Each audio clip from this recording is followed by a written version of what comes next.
Okay, we don't have the microphones, but to be honest, I don't think there's much of a difference. Welcome back, y'all. It's Yappin' with Yannii. Take me where the wild things are. Life has been all over the place, so figured I would get a little bit of yapping off. If you are seeing this, the project is at 1,000 streams. Hey, dude. Yes, I am working on new music. I'm working on a whole new project to be specific, but y'all will be getting more singles and stuff later on this year. Anyways, figured it's the right time to talk about this because it's been about a year since production started. So we're gonna say July of 2024, right? I had just dropped Come Through.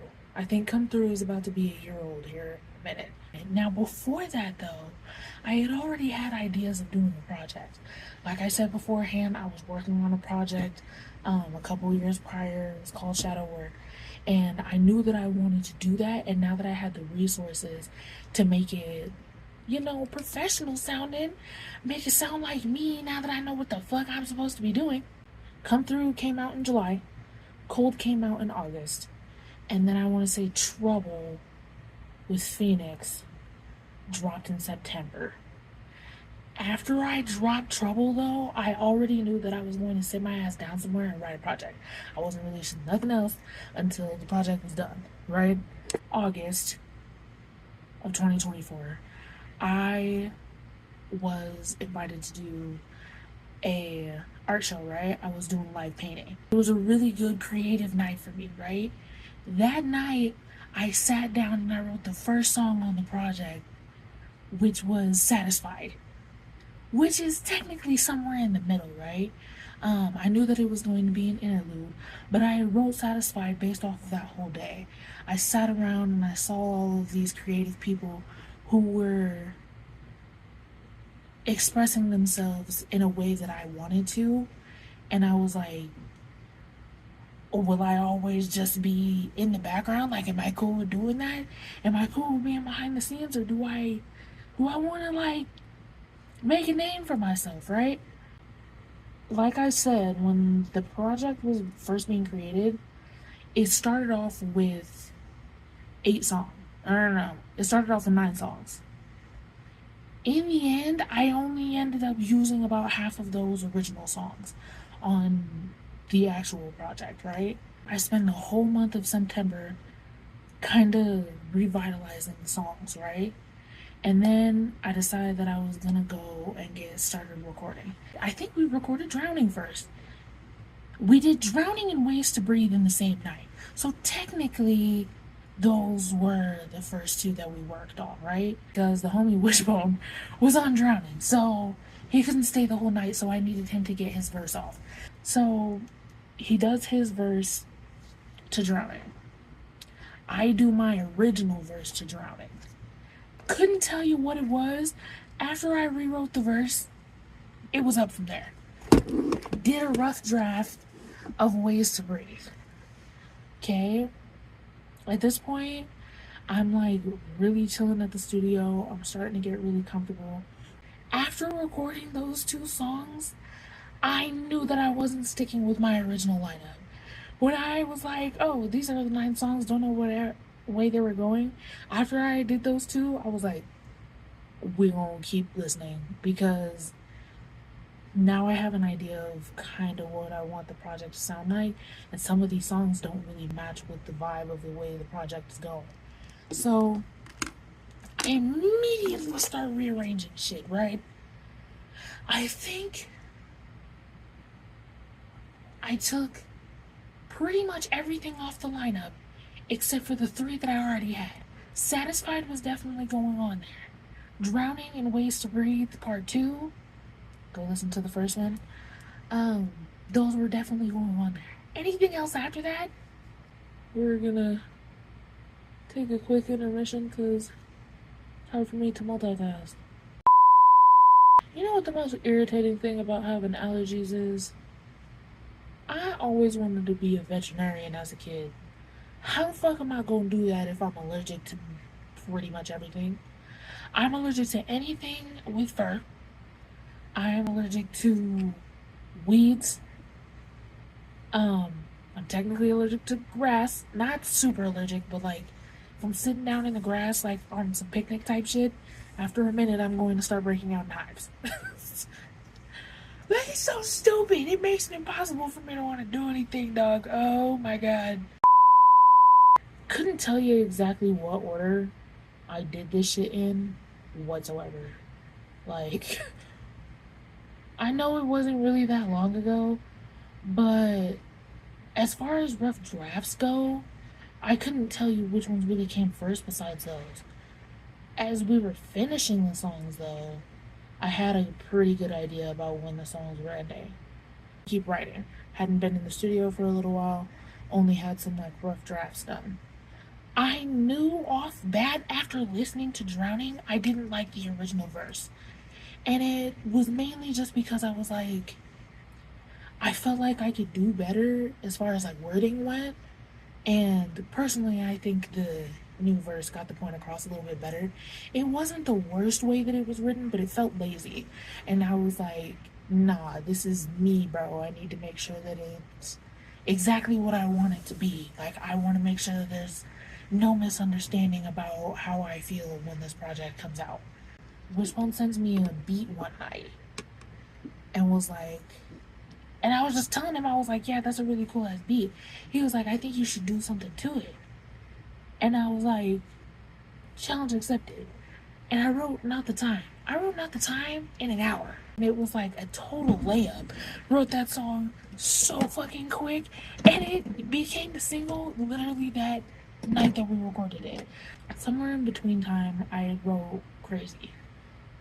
I recorded Crazy. Crazy was already written. That was a song that I had from Shadow Work. So, let me start back over. God damn it. It goes Drowning, Crazy, Satisfied, and Ways to Breathe. I think those were the original songs on the project that I decided to stick with. And then I wrote 4 new songs, which was Die Empty, Wild Things, Wait Till You See Me, and Not the Time. All 4 of those were written in the process of making the project. This has to be around November of last year, right? We decide that we're going to do a going away party for the homie. And I think I recorded my final version of Not the Time in November. So I had it done pretty early on. I was really in my feelings afterward. So I decided that I'm going to take the day off of work and I'm going to go chill at the park. I'm on and off crying the whole time I'm chilling at the park. And I'm listening to this beat and it's Wild Things. And I was like, okay. I started writing to the beat and I came up with the song while I was at the park. So I don't think I wrote all of it. I think I wrote like half the song while I was at the park, and then I gave up because I was overwhelmed and tired. It was time for a nap. I had a headache. I'm wondering what to do with my hair. This is an intermission, yes. I separated my edges from my locks, so I've trimmed them down quite a bit, so they're not connected. But that was because connecting them to my locks was ripping them out of my fucking head. So it was either save my edges before I became too goddamn bald, or sacrifice my edges.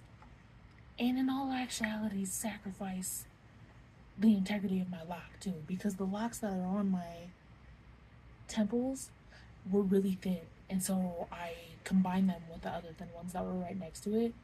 But trying to combine them back to the edges though was making it weak on the end. So now that I don't have to worry about stressing them, hopefully they'll do just fine. I decide that I'm going to the studio to go record Wild Things. I'm also re-recording my verse to Drowning. this is where the story is about to take a little bit of a turn, I'm not gonna lie. I go after work to go record the songs, right? When I leave work, I already had kind of a dull headache. Now, I usually have a headache when I go to the studio. I don't eat while I'm at the studio. I don't eat before I go to the studio. The only thing that's going to prevent me from getting a headache is making sure if I drink enough water. And knowing me, probably didn't. So, having a headache was pretty normal for me. Probably not a good thing, but pretty normal. As I'm getting to the studio, though, my headache is feeling even worse. We're now in December. We're like early December. I get to the studio. I re-record my verse to Drowning. Sounds a lot better. So now all we gotta do is just mix it. After I sit there and record that, my headache is like pounding, bro. Like, I felt like I was gonna pass out. It was horrendous. Probably the worst migraine I've ever felt in my life.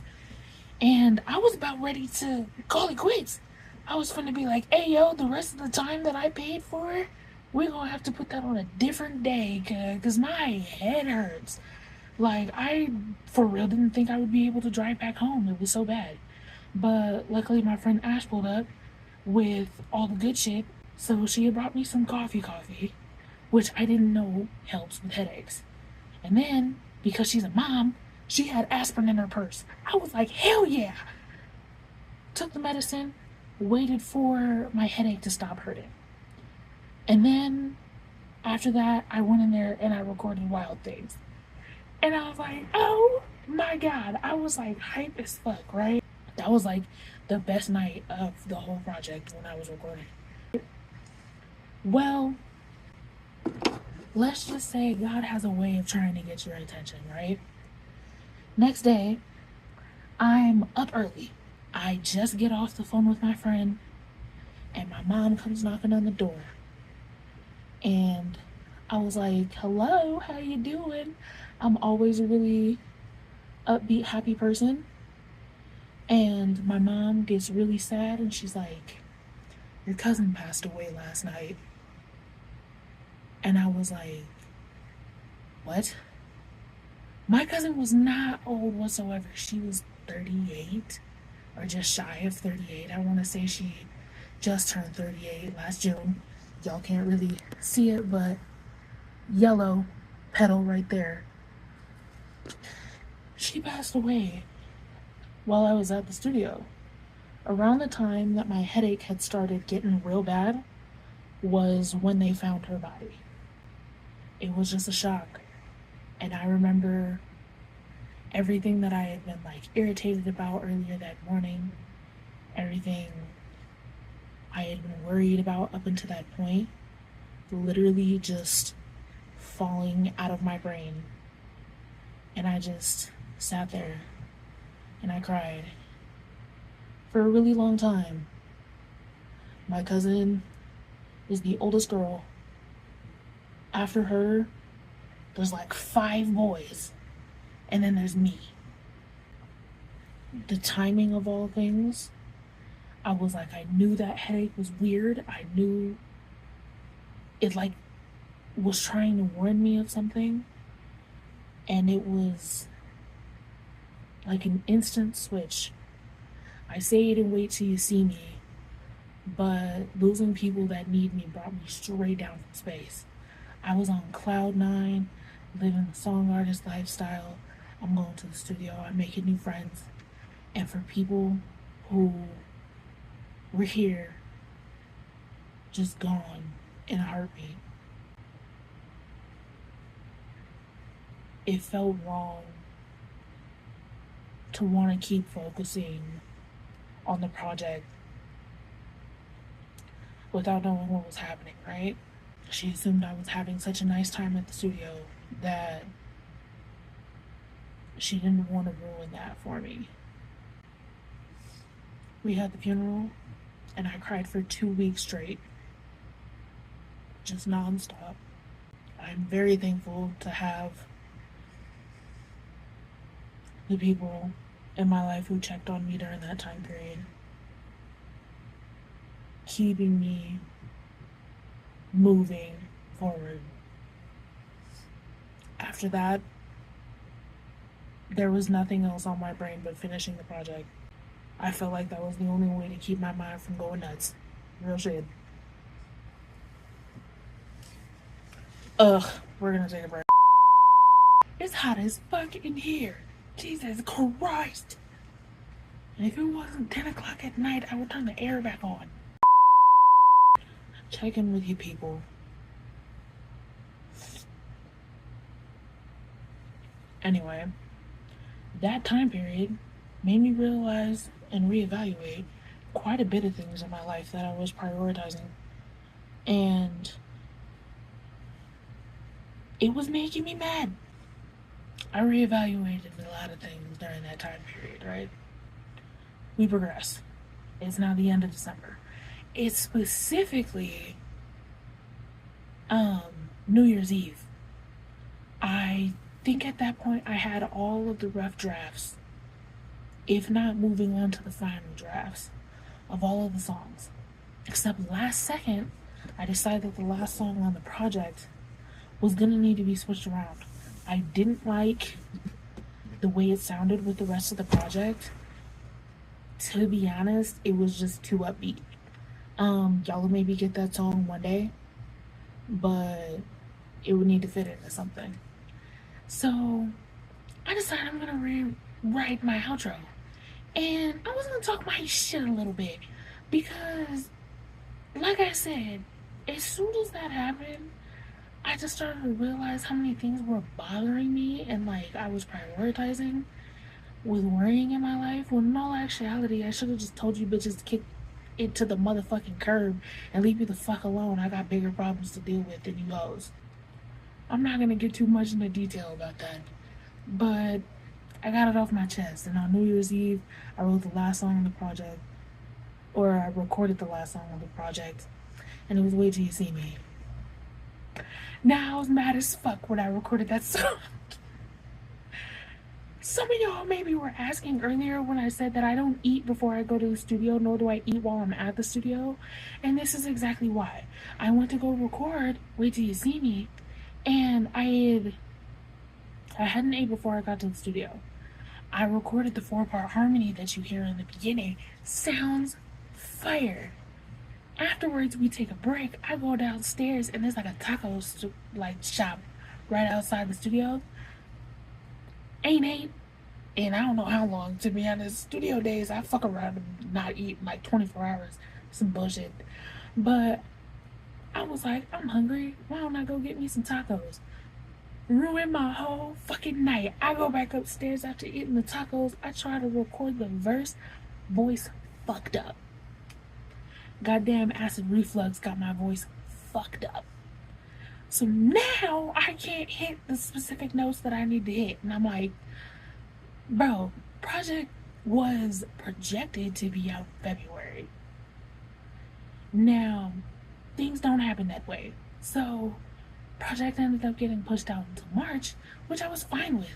I would rather have a better piece of art than something that sounded rushed. So now, the days keep going by, right? My birthday's in January. January 22nd to be specific. Big Aquarius in this bitch. Tell me why my motherfucking dog dies the day before my birthday, dog. Spent my whole birthday crying. I want to say I cried about it for like, I still cry about it to this day. That was my soul, bro. And after Luna passed away, I re-recorded the first verse of Ways to Breathe. The first verse on Ways to Breathe wasn't that bad. I wanted to switch the melody in the second verse, and then after Luna passed away, I was just thinking of a different way on how to say the same things. And I wanted to create a little bit of like atmosphere. I needed to do a little bit of acting, you know, do some skits or some shit. So I came up with the concept of SPAXIETY hotline, where it was like, as soon as you feel like you're starting to lose your mind, there's a hotline that you can call that'll help regulate you. So it pops up at the end of Satisfied, and it's in the beginning of Ways to Breathe Part 2. I'm so overwhelmed. Now, for real, I couldn't think about anything else but finishing the project. It was up after that. Don't ask me shit. I think those gummies have started to kick in because I'm yapping for real. We continue mixing and mastering the project. Now, we get down to the last couple of weeks, I want to say. I dropped Not the Time in February. I want to say I dropped it February 24th. It was supposed to be a month out from the project. Don't know what gave me March 24th. Couldn't tell you. Just sounded right. And I had an idea of how I wanted to roll out the project. So I start rolling out the project. Mind you, it's not done whatsoever. I got a month before it's supposed to drop. It's not done. So me and Tristan, we get to mix it.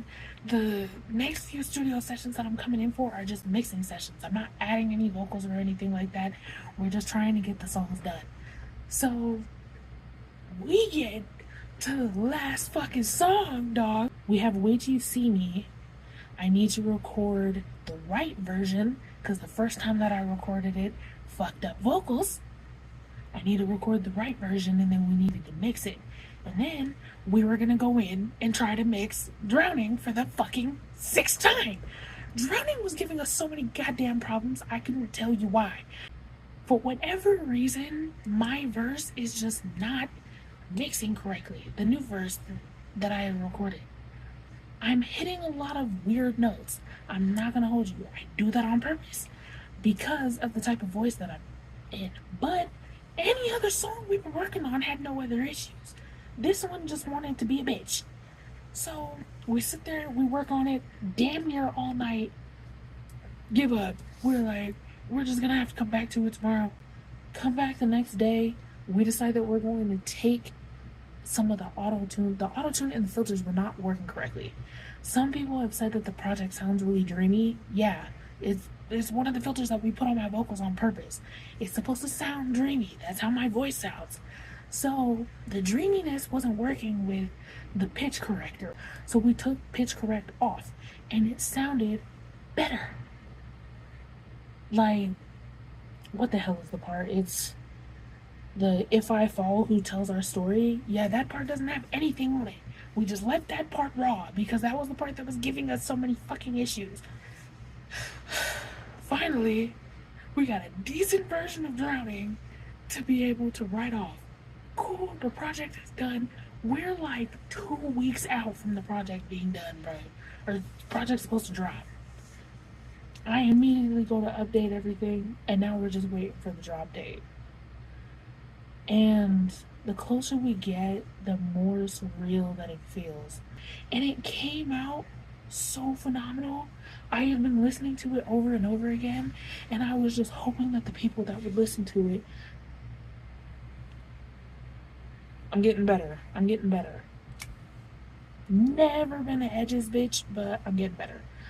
So I was just hoping that the people that listened to it could understand where I was coming from. And then to everybody who couldn't listen to it, I just wanted to let them know that I got it done finally. And it's alive. And it's at 1,000 streams. I'm so beyond grateful for all of it.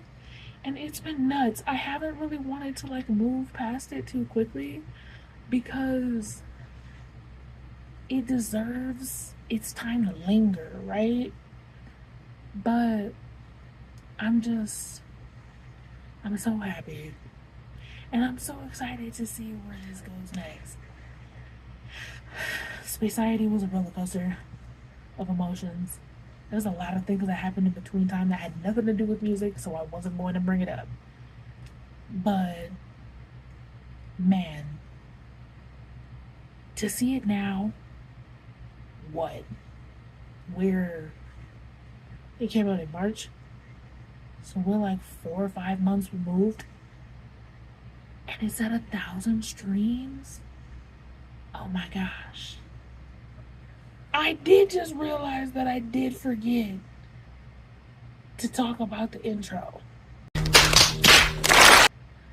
Now, we looping back around, right?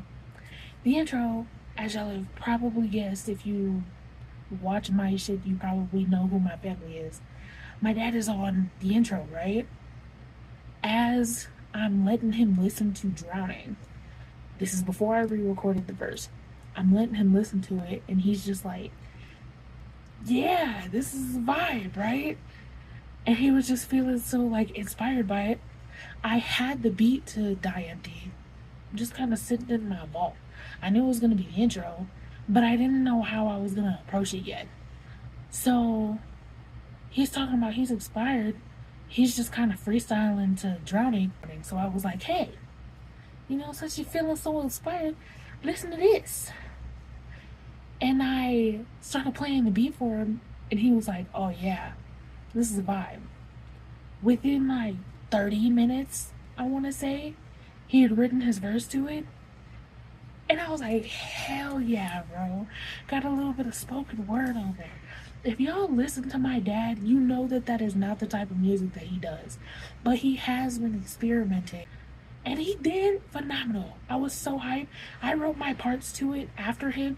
So he had no idea what I wrote. I just kind of went off of the vibe that he was giving. And then we came up with Die Empty. And he was the reason that we called it Die Empty in the first place.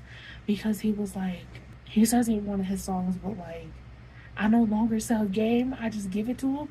Because how does it help me if they die in the streets? Like, there's no point in me holding on to all of the gifts that God has given to me to spread to the people. What is the point of me keeping that on me? Because when I die, it don't go with me. I can't take it to heaven with me. I can't take it nowhere. It's just there. And if I gatekeep it and I just hold on to it, then I'm dying with all kinds of baggage on me. Die Empty. Give that shit away. Give that music away. Give that game away. Give that away to the people. Because the people who are paying attention will take that and do something better for themselves and for other people. They're going to take that wisdom and go out into the world and make better decisions. But for the ones who don't understand, aren't going to pay attention to that shit no way. And that's not your problem. Your problem is to reach to the people who are paying attention. Die Empty. Give that shit away. But as far as writing it goes, that was an emotional roller coaster. And I feel like not only was I not the same person at the beginning of the project versus when the project came out, I'm not the same person that I was when the project came out to now. Growing is not linear. And I feel like making music in this type of capacity is the best way on how to get a grasp on what's going on with you. And I am just so happy that y'all enjoyed it. That was a new episode of Yapping with Yannii. Just wanted to show y'all my nails. Because my nail tech is that bitch. Me getting compliments like a motherfucker all these. With that being said, I hope y'all have a good rest of your night. Check in on your people, man. You never know when the last conversation will be the last conversation. Hope y'all like, comment, subscribe, and I'll see you next time. Deuces. Take me where the wild things